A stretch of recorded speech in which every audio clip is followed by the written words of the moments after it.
Mehmanlarıştayda bir aydım haişe diyeler. Türkmenin beyi oğlu Beyik Balşıyımız Hacı Can bilen Muhammed Peygamberimize yazılan bir aydım haişe diyeler. Yollar hey ömrüm ömrüm, çıkmış yoluma ömrüm, yüreğimi göze öğürüp seni göresim meleğim. Şu toyun hurmatına, şu yaşlan hurmatına, şu bican hurmatına.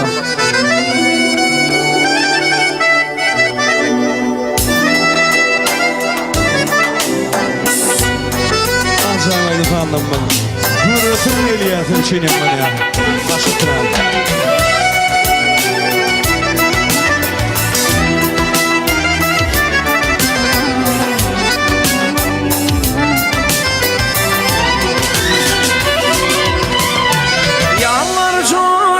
Cahanna seni göresim milyon, seni göresim gelyan. Gökte şafak batanla seni göresim milyon, seni göresim gelyan.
maestro.